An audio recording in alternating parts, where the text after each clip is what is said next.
ഭാര്യയും ഭർത്താവും കൂടി കല്യാണം കഴിഞ്ഞ അന്ന് മുതൽ പ്രശ്നമാണ്. 4 അവർ ജീവിച്ചു പോയി.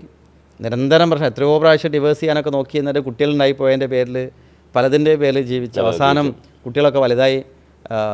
മൂത്ത കുട്ടിക്ക് 20 വയസ്സോ മറ്റായി. ആ സമയത്ത് ഇവർക്ക് തീരുമാനം ഇനി ഇത് മുന്നോട്ട് പോകില്ല.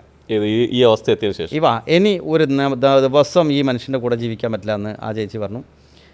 ഇവളെ കൂടെ ഇനി ജീവിക്കാൻ പറ്റില്ല എന്ന് ഇയാളും പറഞ്ഞു. അങ്ങനെ 2 പേരും കൂടി ഇനി ഡിവേഴ്സ് വഴിയുള്ളൂ. അതിൻ്റെ മുമ്പ് ആരോ പറഞ്ഞിട്ട് നമ്മളടുത്ത് കൗൺസിലിങ്ങിന് വന്നു. അപ്പോൾ ആ കൗൺസിലിങ്ങിൽ അവർ പറഞ്ഞൊരു കേസ്, അവിടെ ആ 2ൻ്റെ ഒരു എക്സ്ട്രീം അവസ്ഥ ഞാൻ കണ്ട അവിടെയാണ്. ഈ ഭാര്യ ടിപ്പിക്കൽ 2 ആണ്, ഈ ഭർത്താവ് ടിപ്പിക്കൽ 1 ആണ്. കാരണം 1ൻ്റെ സ്വഭാവം എന്താ വെച്ചാൽ അവർ അംഗീകാരം കൊടുക്കില്ല. ഉള്ളിൽ ഹൃദയത്തിൽ സ്നേഹം ഉണ്ടാവും, പക്ഷെ പ്രകടിപ്പിക്കാൻ പാടില്ല എന്നാണ് ചിന്ത. പക്ഷേ ഈ 2 ആണെങ്കിൽ ഈ പ്രകടിപ്പിച്ചാൽ മാത്രമേ അവർക്ക് മനസ്സിലാവും.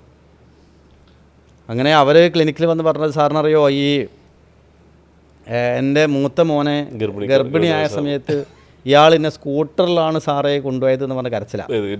ഡെലിവറിക്ക് എൻ്റെ വീട്ടിൽ കാറുണ്ട്, അയാളെ വീട്ടിൽ കാറുണ്ട്, ഞങ്ങൾക്കൊരു കാറ് വിളിക്കാൻ പൈസ ഉണ്ട്, എന്നിട്ട് ആ മനുഷ്യൻ എന്നെ സ്കൂട്ടറിലാണ് സാറേ കൊണ്ടുപോയത്. ഭയങ്കര നെഞ്ചത്തടി നിലവിളിയാണ്.